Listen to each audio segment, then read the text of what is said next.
चलिए, नमस्कार दोस्तों, गुड इवनिंग। आप सबको अनन्या क्लासेस पटना में आज फिर से स्वागत है। आज मैं संतोष कुमार फिर से आज आपको सॉलिड स्टेट का हमारा तीसरा वीडियो लेकर के आया हूं मेरे दोस्त। Solid state class 12 lecture number 3। हमने पिछले क्लास में क्रिस्टल के बारे में बताया था, अक्रिस्टल के बारे में बताया था। उसका हमने बोला था वर्गीकरण जो हमने कर लिया था कि ठोसों का वर्गीकरण हमने बताया था कि दो प्रकार का होता है, क्रिस्टलीय और अक्रिस्टलीय। अब यहाँ पर हम आगे बढ़ेंगे दोस्त। अब हम लोग बारी बारी से हर एक टॉपिक को हम लोग देखेंगे। तो हमारा अगला जो टॉपिक है क्रिस्टलीय ठोसों का वर्गीकरण। क्रिस्टलीय ठोसों का वर्गीकरण करने का मतलब होता है कि क्रिस्टलीय ठोसों को कितने प्रकार में बांटते हैं, उसका कितने प्रकार से डिवाइड कर सकते हैं। तो यहाँ पर हमने बोला क्या कि उसके अवयवी कणों के बीच अंतर आणविक बल के आधार पर क्रिस्टलीय ठोसों को 4 भागों में बांटते हैं। मैंने क्या बोला? अंतर आणविक बल के हिसाब से एक लगने वाला बल जो होता है क्रिस्टलों के बीच में, यानी कि कहने का मतलब होता है यहाँ पर जो टर्म आ रहा है मेरे दोस्त अंतर आणविक बल, वो होता क्या है। मैं ये चीज पहले भी डिस्कस कर चुका हूँ और यहाँ पे भी मैं थोड़ा सा बता देता हूँ कि ठोस जिन पार्टिकल से बना होता है, ठोस जिन पार्टिकल से बना होता है, उसके कणों के बीच में एक ऐसा बल होता है जिसके कारण से वो ठोस पदार्थ के जो कण होते हैं वो आपस में क्लोजली पैक्ड होते हैं। उसी को हम क्या बोलते हैं? अंतर आणविक बल, या कणों के बीच लगने वाला वैसा आकर्षण बल जिसके कारण से पदार्थ के कण या ठोस के कण आपस में जुड़े होते हैं, उसे क्या बोलेंगे दोस्त? अंतर आणविक बल कहते हैं। उसी बल के आधार पर क्रिस्टलीय ठोसों को हम लोग बोलते हैं 4 प्रकार में हम लोग डिवाइड करते हैं। कितने प्रकार? 4 प्रकार से डिवाइड करते हैं, जिसमें से हमारा होता है पहला जो हम लेकर के चलेंगे आणविक ठोस। तो चलिए पहला हम देखते हैं कौन सा? आणविक ठोस भाई।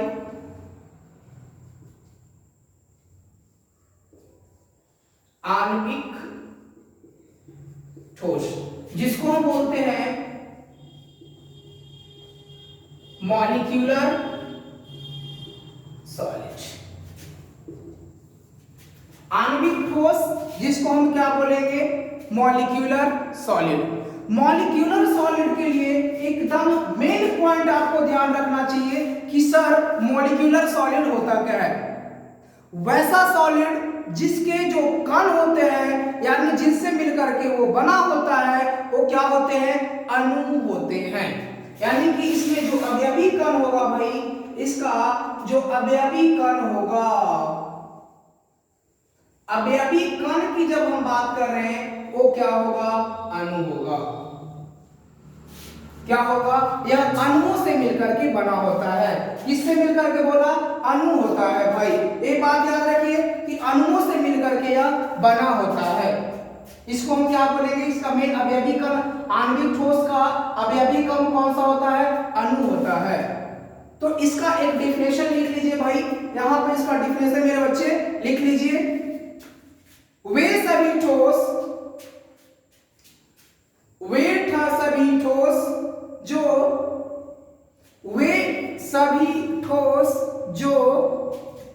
अणुओं से मिलकर बने होते हैं, वे सभी ठोस जो अणुओं से मिलकर के बने होते हैं उसे आणविक ठोस कहते हैं। उसे आणविक ठोस कहते हैं। उसे आणविक ठोस कहते हैं। बात समझ में आया? उसे आणविक ठोस कहते हैं। तथा यह अंतर आणविक बल द्वारा तथा इसके कण अंतर आणविक बल द्वारा एक दूसरे से जुड़े होते हैं। फिर से इस बात को सब ध्यान दीजिए बच्चे, वैसा ठोस जो किसी अणुओं से मिलकर के बना हो, वैसा ठोस जो अणुओं से मिलकर के बना हो तथा इसके जो कण होते हैं उसके बीच में अंतः आणविक बल कार्य करता हो, उसे हम क्या बोलेंगे? आणविक ठोस कहते हैं। उसे क्या कहते हैं दोस्त? आणविक ठोस कहते हैं।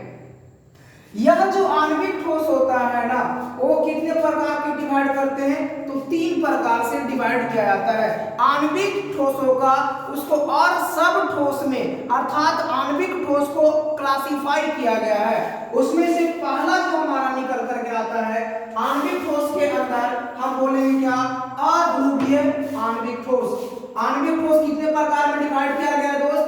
3 प्रकार में। इसमें से पहला जो हमारा होता है अध्रुवीय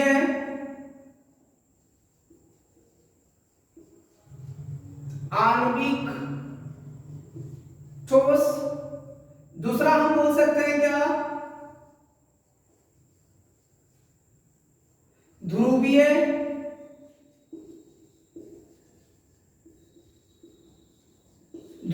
आणविक ठोस। दूसरा हमने क्या बोला? ध्रुवीय आणविक ठोस। तीसरा जो होता है हाइड्रोजन आबंध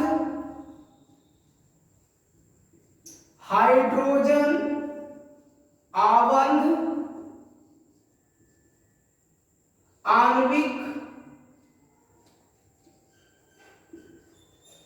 हाइड्रोजन आबंध आणविक ठोस। यहां पर देख लीजिए हमने क्या बोला?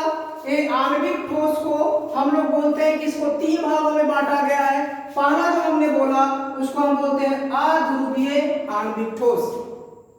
अध्रुवीय कहने का मतलब क्या होता है? Non polar molecular solid. Non polar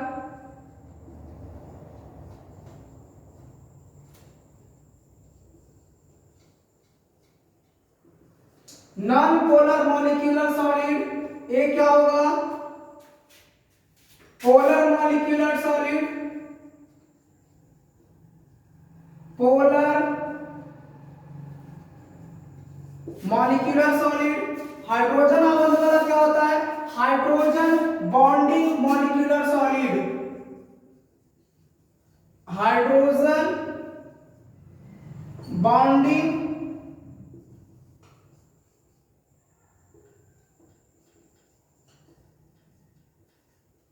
molecular solid. मैंने क्या बोला? 3 पार्टों में अध्रुवीय आणविक ठोस जिसको हम बोलते हैं नॉन पोलर मॉलिक्यूलर सॉलिड, ध्रुवीय आणविक ठोस, पोलर मॉलिक्यूलर सॉलिड्स, और अगला हमने क्या बोला? हाइड्रोजन आबंध आणविक ठोस। मेरी बच्चे मेरी बात को समझ लीजिए, ये इसको हमने 3 पार्टों में इसको डिवाइड करते हैं। तो अब हम चलते हैं बारी बारी से हर एक पार्ट को हम लोग देखते हैं कि ध्रुवीय क्या होगा, अध्रुवीय क्या होगा, हाइड्रोजन आबंध क्या होगा। ध्रुवीय क्या होगा, अध्रुवीय क्या होगा और हाइड्रोजन आबंध क्या होगा। तो चलिए पहला हम लोग देखते हैं क्या? पहला जो हमने बोला क्या? अध्रुवीय आणविक सॉलिड्स। अध्रुवीय आणविक सॉलिड्स। यहां पर इस बात को समझिए, यहां पर टर्म आ रहा है ध्रुवीय, और उसमें लगा दिया अर्थात अध्रुवीय। अध्रुवीय कहने का मतलब होता है कि वैसा सॉलिड्स, मेरी बात को लीजिए, इसका पहले डिफिनेशन लिख लीजिए। वैसा सॉलिड्स या वैसा ठोस जिसके अणुओं के बीच में, वैसा सॉलिड्स या वैसा ठोस जिसके अणुओं के बीच में ध्रुवण नहीं होता हो। वैसा सॉलिड्स जिसके अणुओं के बीच में ध्रुवण नहीं होता हो उसको हम क्या बोलेंगे? अध्रुवीय आणविक ठोस। अध्रुवीय आणविक ठोस। मेरे बच्चे यहां पर एक टर्म बार बार हम यूज कर रहे हैं, ध्रुव ध्रुवन, ध्रुवन, ध्रुवन या ध्रुवीय। देखते हैं इसका क्या मतलब है। जैसे कि एक छोटा सा मैं एग्जांपल ले रहा हूं यहाँ पे, जैसे कि इसका एक एग्जांपल हम ले रहे हो बाबू, जैसे मान लो Cl2 ले लिया, H2 ले लिया, I2 ले लिया, ATC, ये सारे बहुत सारे हैं, ये क्या है, सारे के सारे क्या है, अध्रुवीय है। देखते हैं कैसे, इसके लिए क्या रीजन होता है, बारी बारी से समझते हैं। ए हमने लिया क्या, क्लोरीन, क्लोरीन हमने ले लिया। क्लोरीन का एटॉमिक नंबर कितना, क्रमांक संख्या कितना दोस्त, 17 नंबर पे आता है। इसका इलेक्ट्रॉनिक कॉन्फ़िगरेशन भी आपको लिखना आता होगा, 2 8 7। इसको हम क्या बोलेंगे, ए हमारा क्या, इसको बोलेंगे वैलेंस इलेक्ट्रॉन। वैलेंस इलेक्ट्रॉनों की संख्या कितना है दोस्त, 7 है। अब यहां से इस बात को हम देखते हैं क्या कि ध्रुवता का मतलब क्या हो रहा है। यहां पर 2 क्लोरीन है, तो इसमें हम क्या करेंगे, याद करो आपने क्लास 11th में केमिकल बॉन्डिंग नाम का कोई चैप्टर पढ़ा होगा। केमिकल बॉन्डिंग के अंदर वहां पे dot structure, Lewis dot structure के बारे में आपने पढ़ा होगा कि बाह्यतम कक्षा में, यानी जो संयोजी इलेक्ट्रॉन होता है उसको हम लोग क्या करते हैं, जीबी एटम का हम लोग निकालते हैं, उसका संयोजी इलेक्ट्रॉन होता है, उसको हम डॉट डॉट लाइन से रिप्रेजेंट करके दिखाते हैं। यानी कि कहने का मतलब कुछ ऐसा, जैसे कि मान लो कि हमने एक Cl लिया, यहां पर दूसरा Cl ले लिया, यहां पर 7 है, तो देख लीजिए 2 2 4 2 6 और 1 7। यहां पे क्या करेगा, 2 2 4 2 6 और 1 7, 2 2 4 2 6 और 1 7 हो गया। यहां पर इस बात को समझिए, आपने एक और थ्योरी पढ़ा होगा मेरे दोस्त, जिसको हम बोलते हैं क्या, ऑक्टेट रूल। ऑक्टेट रूल में क्या होता है कि दुनिया में जो भी एटम होता है अपने आप को अस्थायी करने के लिए उसको बाह्यतम कक्षा में 8 इलेक्ट्रॉनों की रिक्वायरमेंट होती है। उस 8 इलेक्ट्रॉन को पूरा करने के लिए यहां पर देख लीजिए ना, ए जो क्लोरीन है इसके पास है 7 इलेक्ट्रॉन, ए भी क्लोरीन है इसके पास है टोटल 7 इलेक्ट्रॉन बाह्यतम कक्षा में। अर्थात कहने का मतलब है कि दोनों के पास 7 इलेक्ट्रॉन है। यहां पर दिमाग लगाएगा कि यहां ए सोच रहा है, इस वाले इलेक्ट्रॉन सोच रहा है, मान लो कि इसको हमने इलेक्ट्रॉन ए जो है, ए हमारा इलेक्ट्रॉन है, ए जो बोल रहा है इसमें चाह रहा है कि किसी तरीके से कहीं से भी एक इलेक्ट्रॉन हमें मिल जाता है, वो हमारा क्या हो जाएगा, वो हमारा ऑक्टेट कंप्लीट हो जाएगा। एक इलेक्ट्रॉन जैसे ही मिलता है हमारा ऑक्टेट क्या हो जाएगा, कंप्लीट हो जाएगा। यानी कहने का मतलब है कि इसके पास 7 इलेक्ट्रॉन है, उसके पास दूसरा वाला जो क्लोरीन है यहां पे भी एक 7 इलेक्ट्रॉन है। यहां से क्या करेगा, ए जो है इलेक्ट्रॉन इसको अपनी ओर लेगा, इसके आपस में मिला करके 8 इसका पूरा हो गया। इस तरीके से ए क्या हो गया, अस्थायी हो गया। साथ में ये भी चाहेगा कि हमारा तो हम तुम्हें क्यों दे। मेरे बच्चे इसका एक छोटा सा एग्जांपल समझिए, जैसे कोई मान लो कि कोई सामान है मार्केट में 8 रुपए में मिल रहा है, उस 8 रुपए में समझने के लिए हम क्या समझेंगे कि 8 रुपए का सामान मिल रहा है, आप 2 दोस्त हो और दोनों के पास 7 रुपए हैं, तो यहां पे कंडीशन क्या जनरेट में आ जाता है कि जब दोनों के पास इक्वल अमाउंट है, सामान खरीदना इक्वल है, सेम चीज खरीदना है, तो यहां पर रीजन आ जाता है कि कौन किसको पैसे देगा। 1 रुपया अगर दोस्त हमें दे देता है तो हमें सामान मिल जाएगा, अगर हम दोस्त को दे देते हैं 1 रुपया तो सामान उसे मिल जाएगा। उस कंडीशन में जो इंसान की प्रवृत्ति होती है ना तो आप दोगे, देने वाले तो हो नहीं, तो उसके लिए हम क्या करेंगे, दोनों दोस्त हो, दोनों मिलेंगे, बोलेंगे भाई एक काम करते हैं, दोनों मिल करके क्या करते हैं, साझा कर लेते हैं। आपस में लेन देन के बजाय आपस में क्या कर लेते हैं, साझा कर लेते हैं, दोनों मिल करके सामान खरीदते हैं। अर्थात ये चीज उठ करके यहां पर आएगा ACl 2 2 4 2 6, AbCl 2 2 4 2 6, ये दोनों बोलेगा कि हम दोनों मिल करके एक साथ आ जाते हैं। और एक दोनों मिलकर के हमने पढ़ रखा है कि 2 इलेक्ट्रॉन मिलते हैं तो एक बॉन्ड का निर्माण होता है दोस्त। तो ए जो यहाँ पर देख लीजिए, एक इसमें कन्वर्ट हो जाएगा, Cl और Cl के बीच में बॉन्ड बनेगा, सिंगल बॉन्ड, अर्थात दोनों के बीच में क्या करेगा, ऑक्टेट पूरा कर जाएगा। और इसी को हम बोलते हैं सहसंयोजक आवर्त।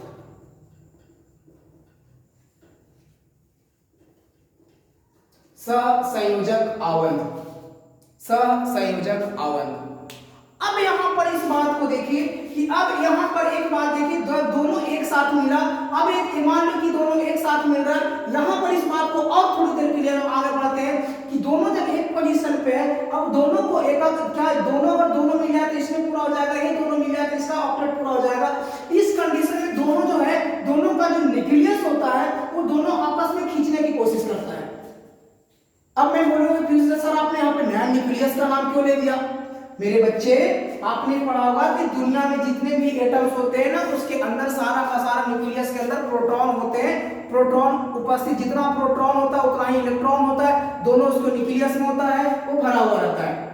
तो यहाँ पर जो इसके जो पॉजिटिव चार्ज होगा वो इलेक्ट्रॉन को अपनी ओर खींचेगा, लेकिन दोनों का समान प्रोटॉन होने के कारण से दोनों क्या करेगा, खींचेगा और बराबर इक्वल स्ट्रेंथ के साथ खींचेगा, जिसके कारण से हम बोल रहे हैं क्या, ना तो ये इलेक्ट्रॉन अंदर आ जा इसके तरफ आएगा, नहीं इलेक्ट्रॉन इसके दोनों तरफ में से किसी के तरफ नहीं जा पाएगा, दोनों तरफ में से किसी के तरफ नहीं जा पाएगा, जिसके कारण से इसके पोजीशन में कोई चेंज नहीं होगा, इसके पोजीशन में कोई चेंज नहीं होगा। अच्छा, पोजीशन में नहीं चेंज होगा, इसी को तो हम बोलते हैं क्या, ध्रुवता। इसी को हम क्या बोलेंगे, ध्रुवता कहते हैं। अर्थात यहाँ पर हम बोलेंगे क्या कि इसके बीच में यानी कि जो दोनों इलेक्ट्रॉन है वो ना तो इस साइड आ रहा है नहीं इस साइड आ जा रहा है, ना तो लेफ्ट साइड जा रहा है नहीं राइट साइड जा रहा है, जिस पोजीशन पे है उसी पोजीशन पे क्या हुआ, बना हुआ है। इसी को हम क्या बोलेंगे, अध्रुवीय आणविक ठोस, यानी कि जो पोजीशन में उसी पोजीशन में रहेगा उसी को हम क्या बोलेंगे, अध्रुवीय आणविक ठोस। चलिए अगला बढ़ते हैं दोस्त। आई होप मेरी बात समझ गए होंगे, लिख लीजिए तो स्क्रीनशॉट ले लीजिए। अगला बढ़ते हैं भाई, ध्रुवीय आणविक ठोस। अगला हम देखते हैं क्या, ध्रुवीय आणविक ठोस। सेकेंड पार्ट, ध्रुवीय आणविक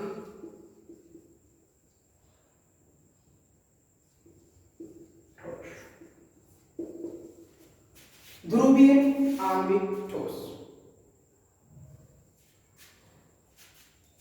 लिखिए, ध्रुवीय आणविक ठोस होता क्या है, पोलर मॉलिक्यूलर सॉलिड। यहां पे भी जो कण होंगे, इसके अंदर में भी जो कण जो होंगे जिससे मिलकर के बना हुआ है, वो कणों से मिलकर के बना हुआ है। देखते हैं दोस्त ध्रुवता का मतलब यहां पे क्या समझ में आएगा। देखिए ध्रुवीय आणविक ठोस होता क्या है, यहां पर देख लीजिए। जैसे कि मान लो कि हमने एक एग्जांपल ले लिया HCl। HCl कहने का मतलब होता है H1 होता है, अर्थात इसका इलेक्ट्रॉनिक कॉन्फ़िगरेशन 1 हो गया। यहाँ पे Cl कितना होता है, 17 होता है दोस्त। यहाँ पे क्या हो गया, इसको हम क्या करेंगे, 2 8 7, 2 8 7। अब यहाँ पर बात को ध्यान से समझिए, बिल्कुल समझिएगा, यहाँ पर किसी तरह कोई दिक्कत नहीं होना चाहिए। अब यहाँ पर देखिए ना, इसको हम बनाते हैं। जैसे कि मान लो कि A हाइड्रोजन का है, एक इसका है क्लोरीन का है। यहां पर इसका स्ट्रक्चर क्या होगा, एक डॉट होगा। यहां पर इस बात को देख लीजिए, 2 2 4 2 6 और 1 7। यहां पर रीजन क्या होगा ना, इसके बीच में पहला तो क्या बनने वाला है कि यहां पे हाइड्रोजन हाइड्रोजन क्या होता है, वो डुप्लेट बनाता है। डुप्लेट करने का मतलब होता है कि इसके पास इसके बाह्यतम कक्षा में जो होंगे वो क्या करेगा, एक इलेक्ट्रॉन है, इसके कारण से एक इलेक्ट्रॉन लेगा और इसमें क्या करेगा, अपने ऑर्बिट को फुलफिल करेगा, अर्थात डुप्लेट बनाएगा। दूसरा जो यहां पर हम लोग बोलते हैं, यहां पर क्लोरीन है, क्लोरीन क्या करेगा, ऑक्टेट बनाने की कोशिश करेगा। ये भी अपने कक्षा को क्या करना चाहेगा, पूर्ण करना चाहेगा। इस पूर्णता के लिए दोनों आपस में क्या करेगा, लेन देन करेगा, जिसके कारण से क्या हो जाएगा, क्लोरीन जो एक इसके साथ जुड़ेगा, इसके साथ जुड़ेगा, यहाँ पे जो बॉन्ड बनेगा क्या बनेगा, HCl बनेगा। इसको हम बोलते हैं सहसंयोजक आवत, सहसंयोजक आवत। यहां तक तो कोई दिक्कत नहीं है, लेकिन मेन रीजन क्या होने वाला है ना, वो देखते हैं। जैसे ही यहां पर ये हाइड्रोजन का का इलेक्ट्रॉन है, दोनों पास में आया कुछ इस तरीके से। जैसे ही दोनों बराबर में इक्वल में आया तो यहां पर रीजन क्या होता है ना, इस बात को देखिए, हमने बोला था कि जब हम लोग इलेक्ट्रॉनिक कॉन्फ़िगरेशन लिखते हैं तो क्या करते हैं, उसकी कक्षाओं में इलेक्ट्रॉन को भरते हैं।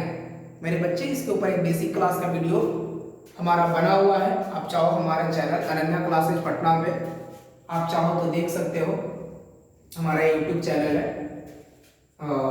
तो यहाँ पर हम देखते हैं पहले अपने टॉपिक को, उसके बाद हम डिस्कस कर लेंगे थोड़ी सी।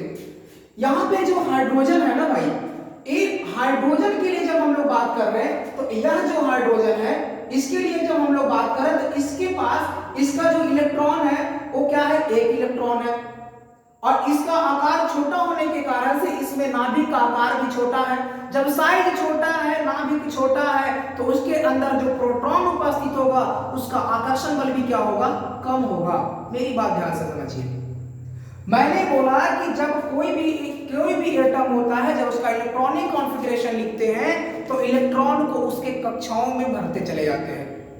जब इलेक्ट्रॉन को कक्षाओं में भरते हैं, लेकिन उसके ऊपर जो प्रोटॉन होता है, अर्थात प्रोटॉन जो होता है उसके न्यूक्लियस में प्रेजेंट होता है, न्यूक्लियस में जो होता है उसको क्या करता है, इलेक्ट्रॉन को अपनी ओर अट्रैक्ट करता है। जितना ज्यादा बड़ा साइज उतना स्ट्रॉन्ग क्या होगा, न्यूक्लियस होगा, और उतना ज्यादा वो काफी क्लोजली इलेक्ट्रॉन को पकड़ने की कोशिश करेगा।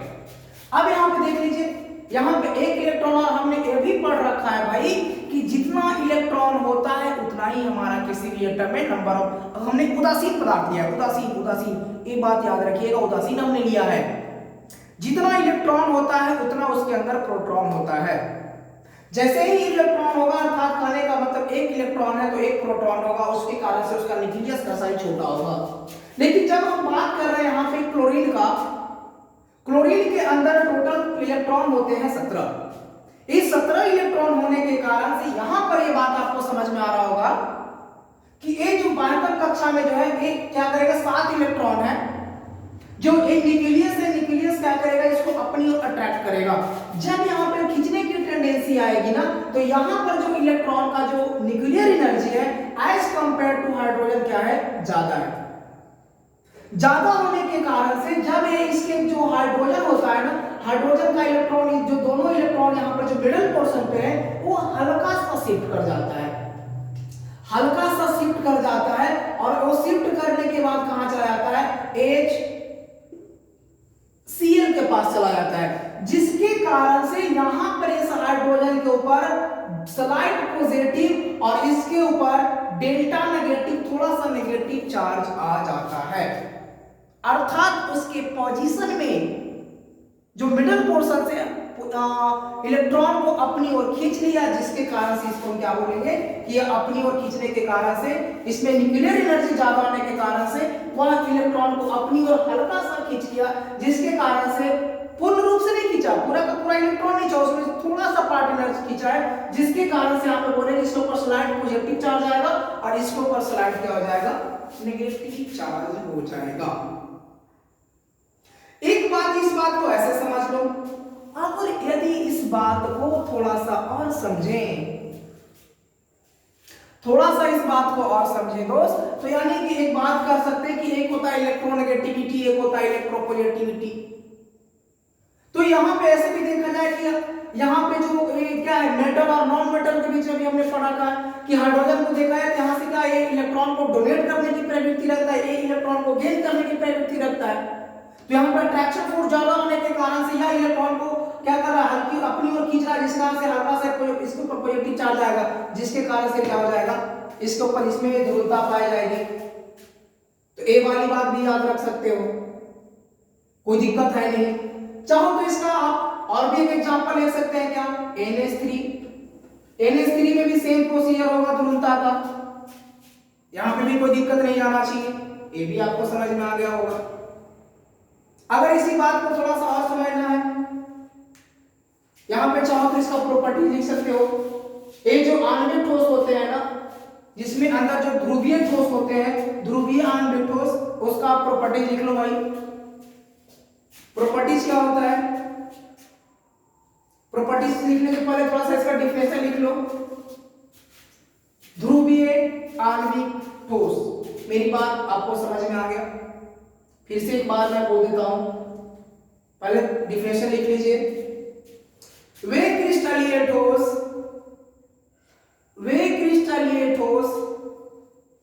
जिसमें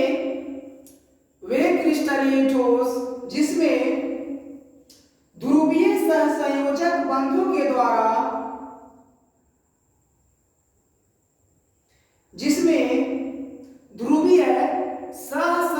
बंधों के द्वारा होता है, जिसमें ध्रुवीय या ध्रुवन सहसंयोजक बंधन के द्वारा होता है, उसे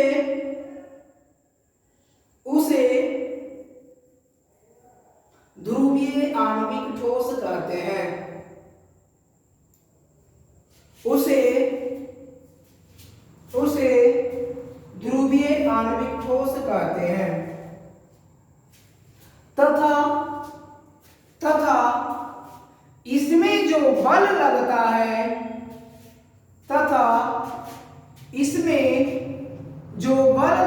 है वह शक्तिशाली होता है या शक्तिशाली बल है। किसके कंपेयर में? अध्रुवीय आणविक ठोस के कंपेयर में क्या होता है? शक्तिशाली होता है। इसके जो फिजिकल प्रॉपर्टीज है, भौतिक गुण होता है, वो लिख लीजिए।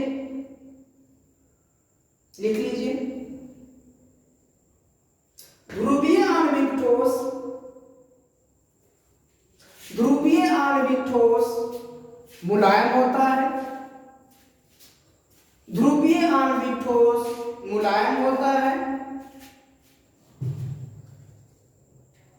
नेक्स्ट पॉइंट, इसका गलनांक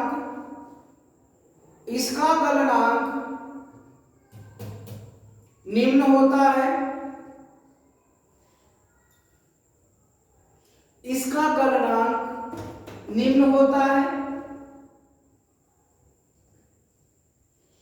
यह अचालक होता है।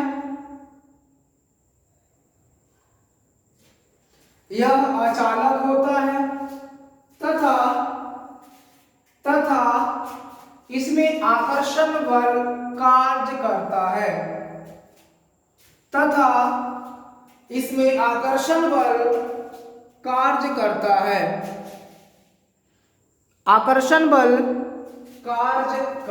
है। बात समझ में आया? कोई दिक्कत नहीं होना चाहिए। अगला देखिए, हाइड्रोजन आवन,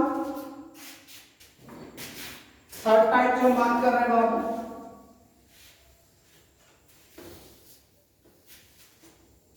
इसका तीसरा पार्ट है, थर्ड टाइप होता है आणविक सॉलिड्स का।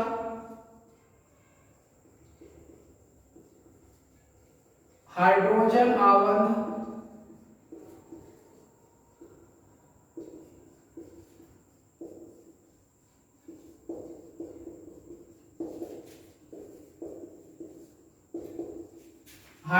आवन आणविक ठोस,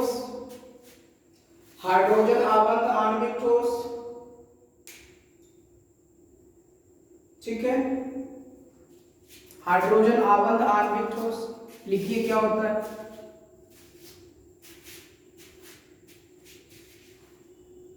हाइड्रोजन आबंध आणविक ठोस लिख लीजिए। इस प्रकार के ठोस में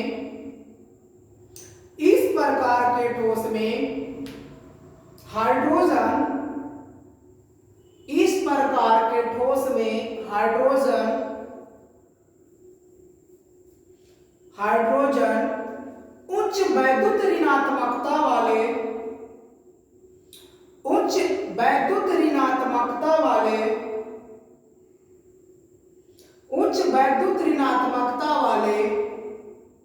तत्व के परमाणु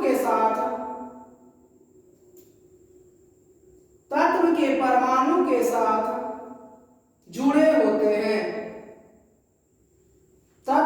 परमाणु के साथ जुड़े होते हैं या संयोग करते हैं, जुड़े होते हैं या संयोग करते हैं, उसे हाइड्रोजन आणविक ठोस कहते हैं। हाइड्रोजन आणविक ठोस कहते हैं। देखिए मैंने क्या बोला, इसमें जो हाइड्रोजन होगा ना वो क्या होगा, वैद्युत सबसे ज्यादा उच्च वैद्युत ऋणात्मकता वाले परमाणुओं या तत्वों के साथ जुड़े होंगे। जैसे कि ये हाइड्रोजन है, किस किस से जुड़ेगा भाई, तो मान लो फ्लोरीन होगा उससे जुड़ेगा, O होगा ऑक्सीजन उससे जुड़ेगा, नाइट्रोजन होगा उसके साथ जुड़ेगा। मैंने क्या बोला, किसके साथ जुड़ेगा, F के साथ फ्लोरीन, जो सबसे ज्यादा पूरे पीरियोडिक टेबल में सबसे ज्यादा वैद्युत ऋणात्मकता कौन होता है, फ्लोरीन होता है। फ्लोरीन, ऑक्सीजन, नाइट्रोजन, इन सब के साथ क्या करेगा, जुड़ेगा। जुड़ने के बाद क्या करेगा, आबंध का निर्माण करेगा। चलिए इसको हम समझते हैं थोड़ा सा। देखिए कैसे, देखिए जैसे हम लोग बात कर रहे हैं यहां पर, देखिए जैसे कि मान लो कि हाइड्रोजन है और इसके बीच में क्या है, फ्लोरीन है, HF। ये क्या है, HF बन रहा है, हाइड्रोजन फ्लोराइड। यहां पर ये जो बनेगा हाइड्रोजन क्या होता है, पहले नंबर पर, फ्लोरीन कितना 9, ये क्या हो जाएगा 2 और 7, 2 और 7। जैसे ही इसके बीच में क्या होगा, एक यहां पर इसको चाहो तो डॉट स्ट्रक्चर वाला फार्मूला दिखा दो, H F हो गया 1 1 2 2 2। ये क्या करेगा, इस तरीके से इसका डॉट स्ट्रक्चर होगा। यहां पर एक इसके साथ जुड़ करके डुप्लेट बनाएगा, एक इसके साथ जुड़ करके ऑक्टेट बनाएगा, अपना कंप्लीट करेगा। इसी को जब हम दिखाएं यहां पर तो क्या हो जाएगा, HF के अपटर में आएगा। और अगर इसी को हम दिखाएं क्या होगा, यहां पर देख लीजिए H 2 इलेक्ट्रॉन F। यहां पर इस बात को समझिए, हाइड्रोजन आबंध के अंदर होता क्या है। यहां पर जो हम लोग बात करते हैं ना, यहां पर जो ये हाइड्रोजन होगा एक इलेक्ट्रोपॉजिटिव एलिमेंट होता है, और ये जो फ्लोरीन है वो हाईली इलेक्ट्रोनेगेटिव एलिमेंट है। हाईली इलेक्ट्रोनेगेटिव कहने का मतलब इस बात को ऐसे भी समझ सकते हो, इलेक्ट्रोनेगेटिव होने के कारण से यह इलेक्ट्रॉन को अपनी ओर खींचेगा, अपनी ओर खींचेगा, जिसके कारण से यह इलेक्ट्रॉन जो है पूरा का पूरा नहीं खींच पाता। इसमें थोड़ा सा पार्ट इसका पोजीशन से जो क्या होता है, फ्लोरीन की तरफ चला जाता है, जिसके कारण से हाइड्रोजन के ऊपर हल्का सा पॉजिटिव चार्ज आ जाता है और फ्लोरीन के ऊपर हल्का सा डेल्टा नेगेटिव चार्ज आ जाता है, अर्थात नेगेटिव आयन इसके ऊपर आ जाता है। ऐसे समझो। दूसरे वे में इसको हम समझ रह सकते हैं क्या, जो मैंने पिछले क्लास में ध्रुवन के बारे में बताया कि हाइड्रोजन का साइज बहुत छोटा होता है, जिसके कारण से इसके अंदर जो न्यूक्लियर चार्ज होता है, जिसके कारण वो क्या होता है, कम होता है। न्यूक्लियर फोर्स बोल सकते हो, कम होता है। कम होने के कारण से इलेक्ट्रॉन को उतना ज्यादा आकर्षण से नहीं पकड़ा जाता है, अर्थात कम उसके अंदर फोर्स होगा तो कम मजबूती से पकड़ेगा। दूसरे केस में अगर हम फ्लोरीन की बात करें तो इसके न्यूक्लियस के अंदर 9 प्रोटॉन है। 9 प्रोटॉन होने के कारण से इसका जो न्यूक्लियस होगा H कंपेयर टू हाइड्रोजन, अगर हाइड्रोजन के साथ कंपेयर करवा दे, हाइड्रोजन की तुलना में जो फ्लोरीन का जो वहां पे न्यूक्लियस होगा वो क्या होगा, ज्यादा मजबूत होगा। ज्यादा मजबूत होने के कारण से इसको क्या करेगा, अपनी ओर हाइड्रोजन को खींच लेगा, हाइड्रोजन के इलेक्ट्रॉन को खींचेगा। खींचने के कारण से पूरा का पूरा शिफ्ट नहीं होता, बल्कि हल्का सा इसकी तरफ चला जाता है, जिसके कारण से हाइड्रोजन के ऊपर स्लाइड पॉजिटिव चार्ज आता है और यहाँ पे इसके ऊपर नेगेटिव चार्ज आ जाता है, तो इसमें क्या होता है, और यहाँ पर जो बॉन्ड बनेगा वो HF बॉन्ड का फॉर्मेशन होगा। तो इस तरीके से हम बोल सकते हैं क्या कि हाइड्रोजन जो होता है वो हाईली इलेक्ट्रोनेगेटिव एलिमेंट के साथ उच्च वैद्युता ऋणात्मक वाले तत्वों के साथ मिलकर के बॉन्ड बनाता है। अगर चाहो तो इसका अगर हम फिजिकल प्रॉपर्टीज देखा जाए कि जो हाइड्रोजन आयन जो बनाते हैं इसका फिजिकल प्रॉपर्टी कैसा होता है, तो लिख लो पॉइंट नंबर 1, पहला पॉइंट लिख लीजिए। हाइड्रोजन आयन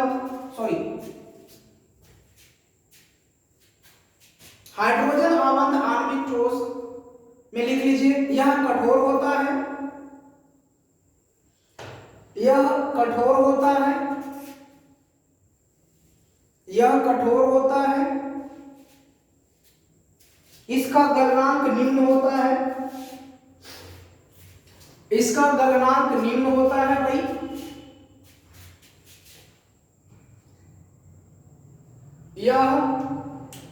यह अचालक होता है, यह अचालक होता है तथा इसमें प्रबल आकर्षण बल होता है, तथा इसमें प्रबल आकर्षण बल होता है। बात समझ में आए? तो ये था इसका हाइड्रोजन आबंध आणविक ठोस का प्रकार हमने देख लिया, इसका भौतिक गुण हमने देख लिया। चलिए बच्चे, आज का इस वीडियो में हमने यही चीज देखा। हमने क्या बोला, आणविक ठोस होता है, आणविक ठोस के जो मुख्य अवयवी कण होंगे वो अणु होंगे। अणुओं के अकॉर्डिंग हमने बोला कि हाँ, जो आणविक ठोस होता है उसको 3 प्रकार में बांटते हैं, अध्रुवीय, ध्रुवीय और हाइड्रोजन आबंध। ध्रुवीय में हमने क्या, अध्रुवीय में क्या बोला, इसके कणों के बीच में किसी प्रकार का कोई ध्रुवता नहीं होता। ध्रुवीय में क्या बोला, इसमें ध्रुवता होता है। हाइड्रोजन में मैंने क्या बोला कि इसके अंदर क्या हो जाएगा, सीधा सी इस बात को समझो कि यह क्या होगा, उच्च वैद्युत ऋणात्मकता वाले तत्वों के साथ मिलकर के बॉन्ड का निर्माण करेगा। तो ये था आपका 3 जो था जिसको मैंने देख लिया। मेरे बच्चे, अगर इस बात को आप समझ लीजिए, अगर आपका ये चैनल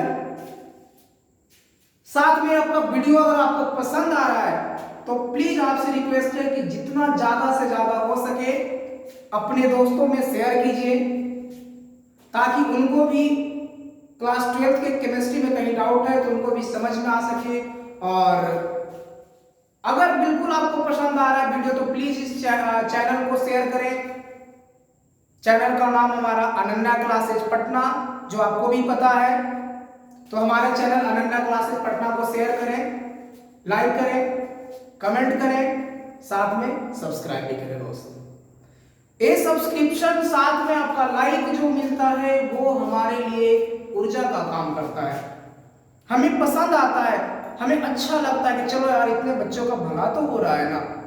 अगर आप कमेंट करोगे, अगर कहीं पे कोई डाउट आ रहा है, चीजें समझ नहीं आ रहा है, बिल्कुल आप कमेंट करके हमें कॉल कर सकते हैं, कमेंट कीजिए, आप बता सकते हैं, पूछ सकते हैं। और हमारा कॉन्टेक्ट, अगर किसी बच्चे को किसी टॉपिक में अगर डाउट जा रहा है तो ये हमारा कॉन्टेक्ट नंबर है 7209502339, 7209502339।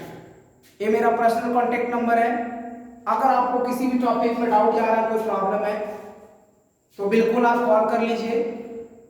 कोशिश करूंगा तुरंत आपका जितना बेहतर से बेहतर हो सके सॉल्यूशन दे सकूं।